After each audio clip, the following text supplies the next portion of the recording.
Coming up this week, Polestar reveals the Polestar 3 SUV. Arcimoto's Deliverator wins a prestigious award. Tesla announces first delivery of the Tesla Semi, and more. Hello, friends, and welcome to episode 123 of the EV Resource Podcast. I'm Zach Hurst, and each week I bring you the latest EV news, information, and interviews with industry experts. Before we get started with the news this week, I want to thank our podcast partner, Titan Auto and Tire in Central Virginia. They have 3 locations to serve your EV and hybrid maintenance and repair needs. I take my personal vehicles to them, and I wouldn't recommend anyone else. For more information and to schedule an appointment for your vehicle, go to titanautotire.com. That's titanautotire.com.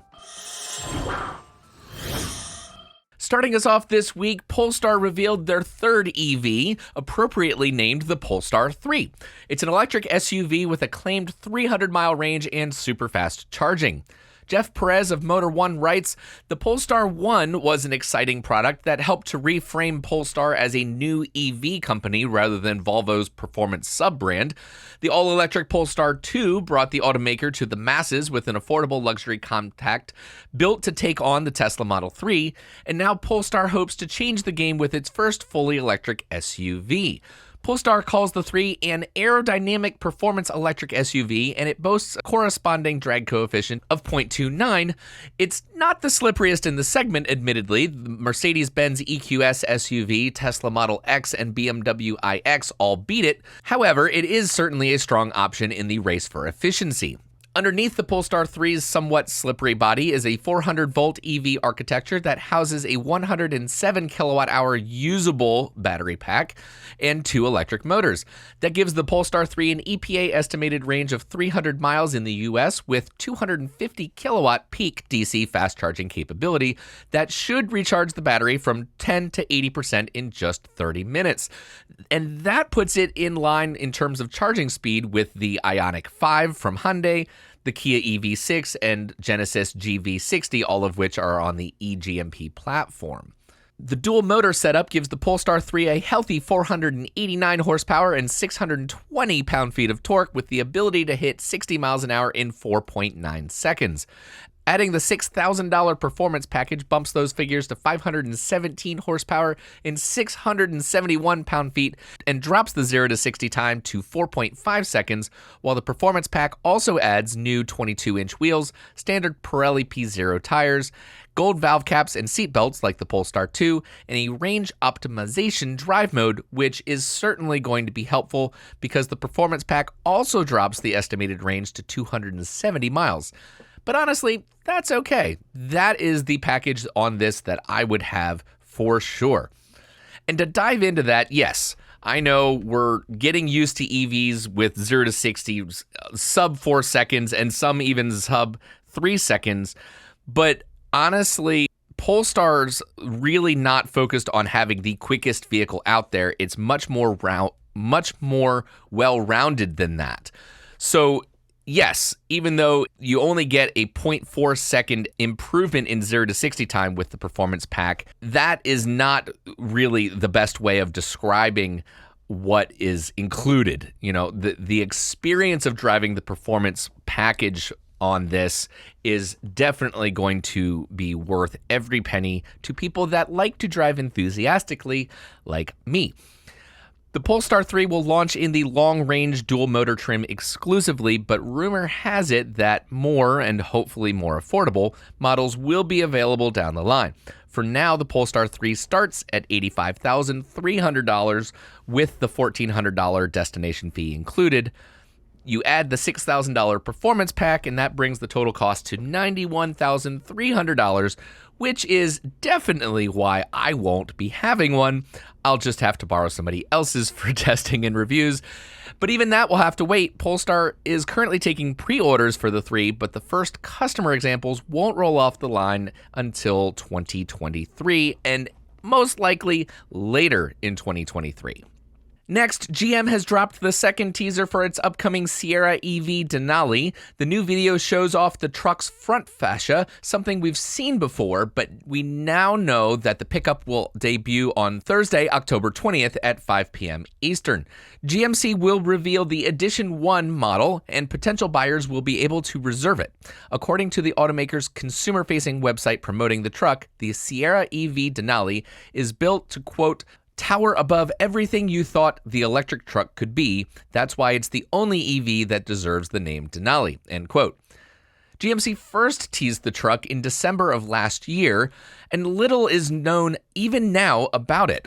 It will definitely be a companion product to the Chevy Silverado EV that debuted earlier this year and the GMC Hummer EV.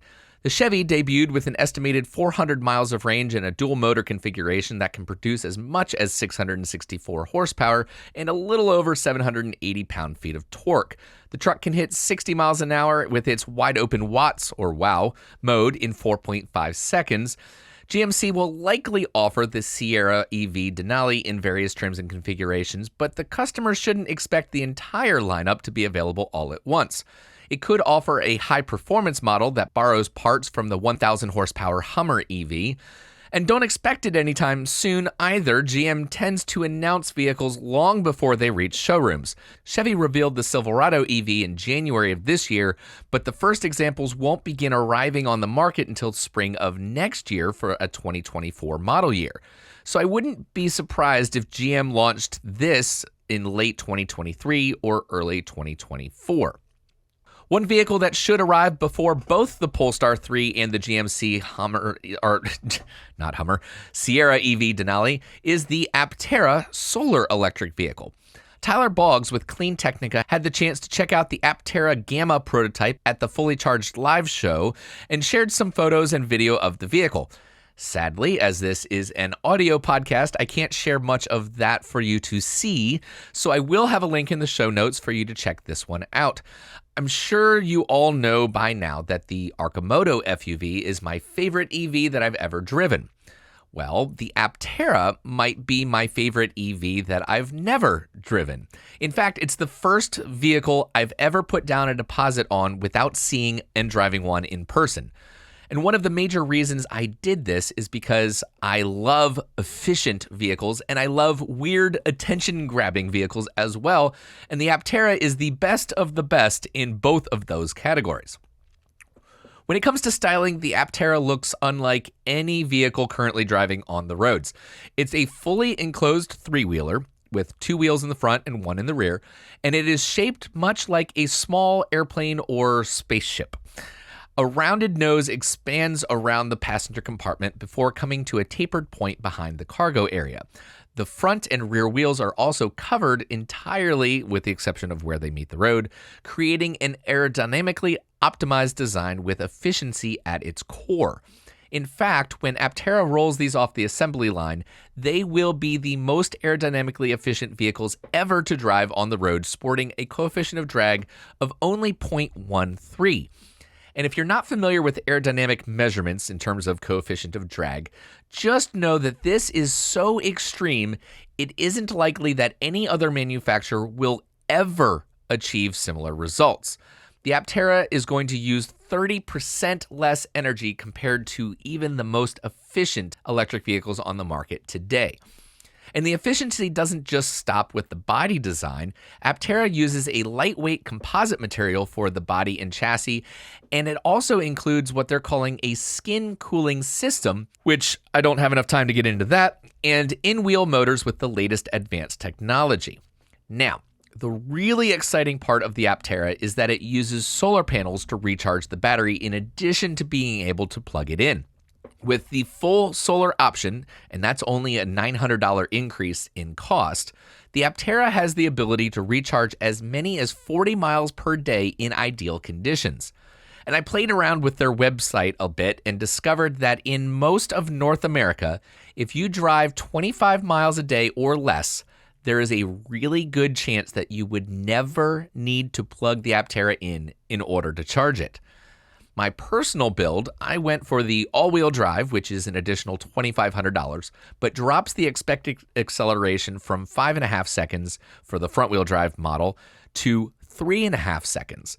I also chose the smallest 25 kilowatt-hour battery for an expected 250-mile range, mainly because I don't need more range than that, and once again, I'm focused on efficiency and also fun and speed, so lightweight helps all of that. With the largest battery, a 100 kilowatt-hour option, they are expecting to achieve a rated range of 1,000 miles.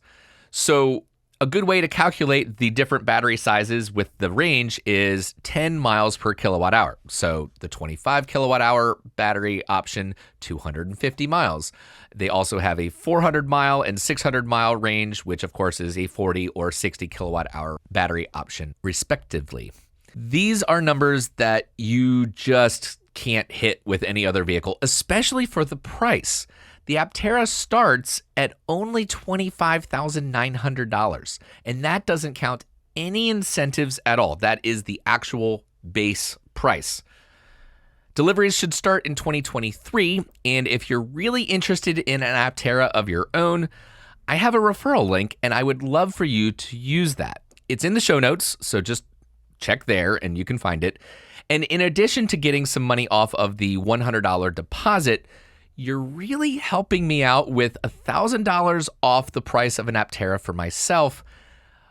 Aside from that, because I'm likely to get my first Aptera before my referrals take delivery of theirs, and therefore the referral credits will not apply, what I'm planning on doing is getting the first model, taking a trip around the U.S., hopefully, and I have no idea logistically how to make that happen. But I would love to show you all, anybody that uses my referral link especially, what the Aptera looks like, give you a chance to check it out, maybe drive it, definitely go for a ride. And if that's another way to hopefully incentivize you all to use my referral link, then just understand I really want to do that. I'm not exactly sure how I would do that yet, but I really want to do that and give back a little bit, because a little money off of a $100 deposit, I think the company could do more to incentivize people to do that. But honestly, if you are interested in the Aptera and want to throw down a $100 refundable deposit for yours, use my referral link. It's in the show notes, and join me and the rest of the happy reservation holders.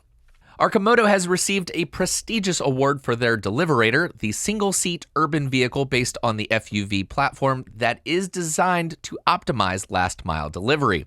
The Deliverator was named Overall Electric Vehicle of the Year for 2022 in the Autotech Breakthrough Awards. With its small footprint, cargo carrying capacity, and ample battery life, the Deliverator overcomes urban gridlock, pollution concerns, and parking constraints to create a superb last-mile delivery solution, all at a fraction of the operating costs of traditional delivery vehicles. The mission of the awards, the Autotech Breakthrough Awards program, is to conduct the industry's most comprehensive analysis and evaluation of automotive and transportation technology categories, including connected car, electric vehicles, engine tech, automotive cybersecurity, sensor technology, traffic tech, and many more.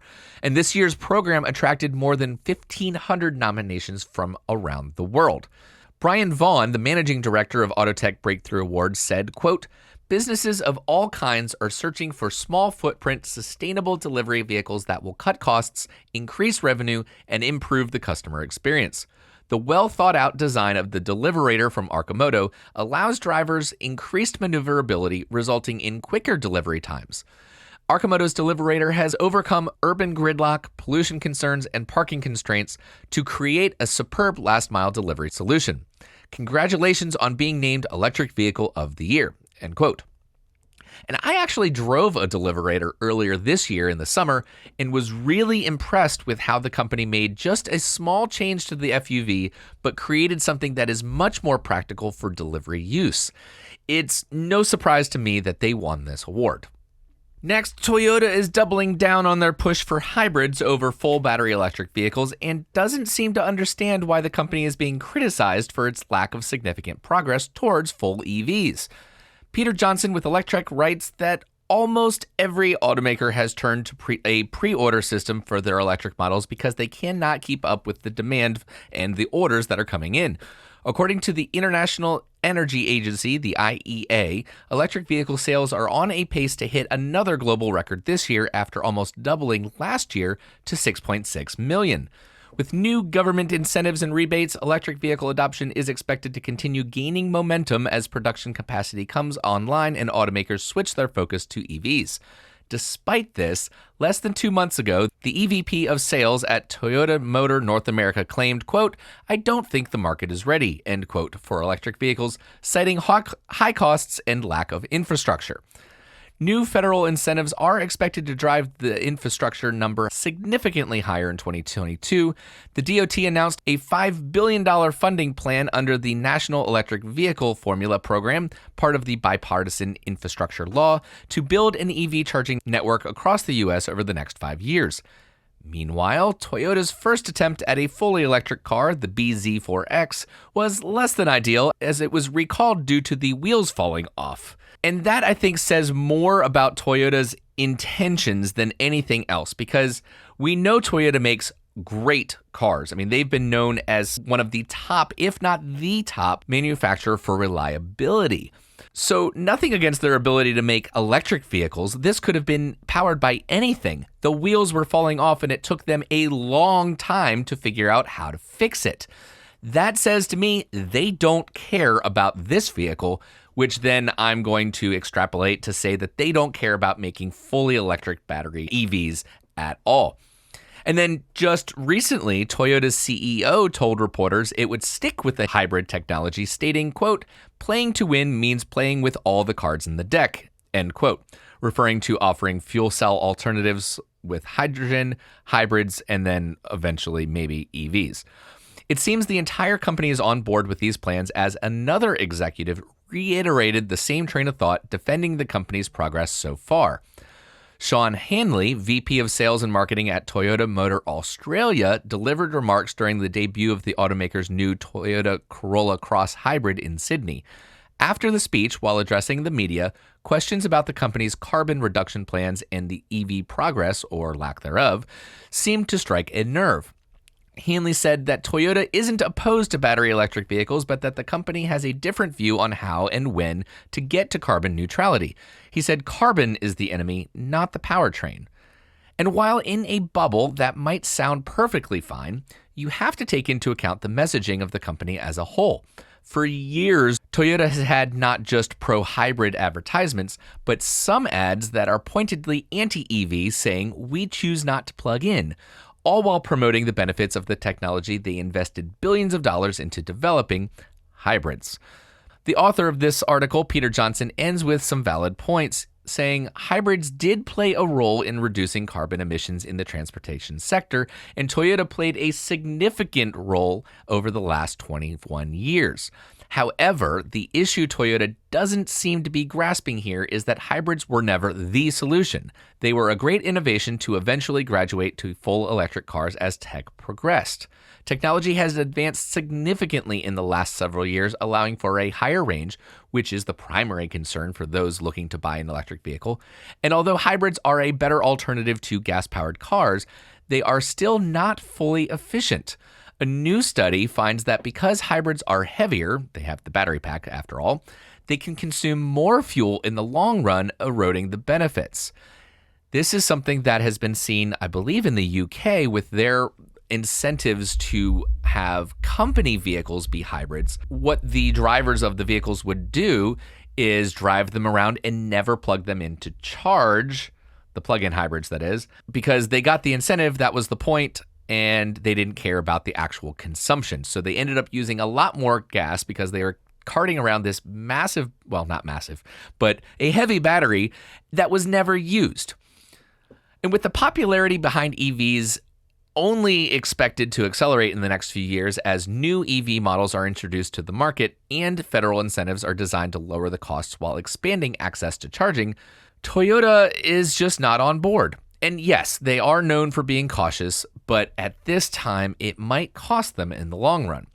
They were the first mover in the hybrid space and a big reason that they grew to be the most prominent global automaker.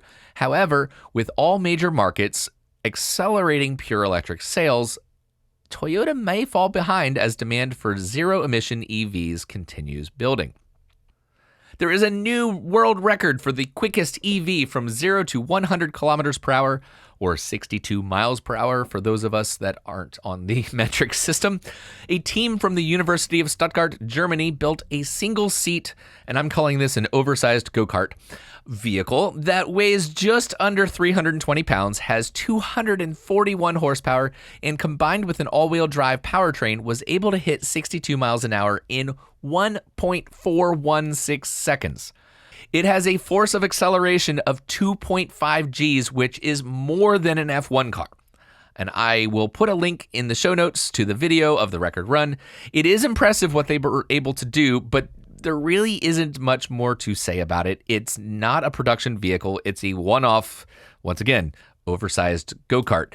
So that record is not... what's the best way to put this? I don't care. I mean, I care. It's cool, but it's not a production car. The record for a production vehicle, I believe, is still held by the Rimac Nevera, and I think that stands at around 1.8 seconds 0 to 60, which impresses me a lot more. Although, of course, that vehicle costs $2.5 million. So if you really want to get to the best bang for your buck in terms of 0 to 60, you got to go with the Tesla Model S Plaid. For, I think, less than $150,000, you can have a 0 to 60 of, we'll call it 2 seconds. That is definitely, if you had offered me any vehicle and said, you got to get the least expensive, quickest accelerating vehicle, Tesla still has it. And speaking of Tesla, Elon Musk, CEO, for those of you who might not know, although if you're listening to this EV podcast, I guess it's safe to say that's probably a given.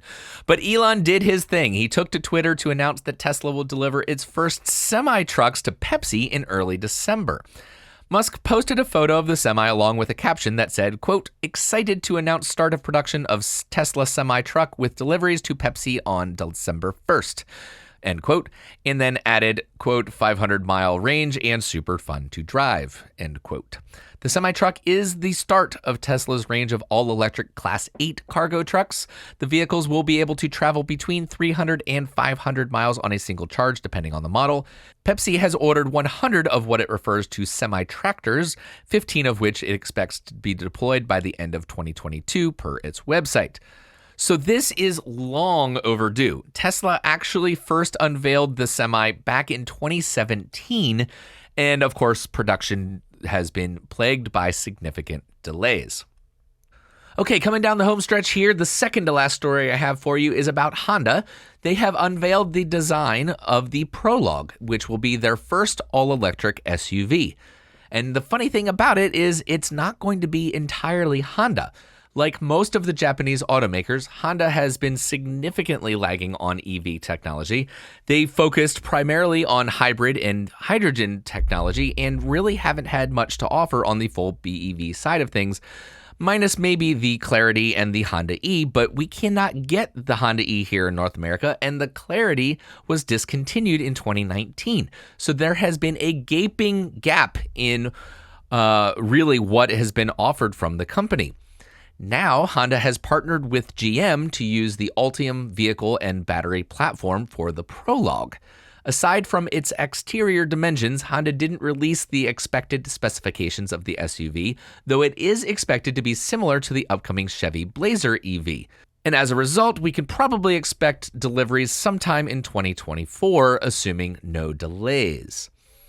Lastly, I'm bringing things to my home state of Virginia. Virginia has a plan to add more fast chargers along major roads around the state, and it's tapping into some federal funding to do it. The Virginia Department of Transportation was recently approved for a $38.4 million federal fund for the first phase of its plan over the next 2 years. State officials expect the funding, administered to each U.S. state, Puerto Rico, and Washington, D.C., through the National Electric Vehicle Infrastructure Formula Program, to total more than $106 million for Virginia by 2026. VDOT submitted a plan this summer and was approved for funding on the 27th of September. The NEVI program stems from the Bipartisan Infrastructure Investment and Jobs Act that President Joe Biden signed into law last November. The initial phase of VDOT's plan will focus on installing EV charging stations along the state's federally mandated alternative fuel corridors, which run along the interstate routes and total more than 1,000 miles. Delegate David Reed said that this build-out can help foster more electric vehicle driving around the state and ease range anxiety. So naturally, this is something I'm really excited about, mainly because it's so close to home, but also it really shows that there is a growing commitment by states to incentivize the build-out of infrastructure, hopefully long before it will be needed. That's your show for this week. Thank you so much for listening. Please share this with your friends and anybody that you might know who is interested in electric vehicles. Leave a review if you would. It's super easy and it makes a big difference, especially on Apple or Google Podcasts. If you want to listen to any of the previous podcast shows, you can find them on the webpage under the podcast section and on all of the best podcast platforms. If you want more EV Resource content, I encourage you to subscribe to the EV Resource YouTube channel, as well as sign up for the monthly magazine on the webpage. If you enjoy the podcast and feel like I've earned your support, the best way to do that would be through Patreon. Tiers start at $5 or $10, and I have now added a top director tier as well. For $25 a month, you get all of the benefits of the lower tiers, but also an EV Resource Keep Calm and Drive Electric t-shirt, and influence over the EV Resource content, not just for this podcast, but also the magazine and YouTube as well. This is huge, and honestly, for $25, I think it is a great deal. I've also added an EV Resource coffee mug to both the executive producer tier and the new $25 director tier. So Rajeev and Christopher, keep an eye out in the mail for your mug. And of course, as always, I want to thank you both for your support at the executive producer tier. Additionally, I've set a goal of $500 a month of Patreon support, and when I hit that goal, I'm going to start a special Interview an EV Owner podcast series discussing the many benefits of EV ownership with all of my Patreon supporters. So if you've been on the fence about supporting my efforts with EV Resource, please head over to patreon.com/EV Resource and consider becoming a part of our Patreon family.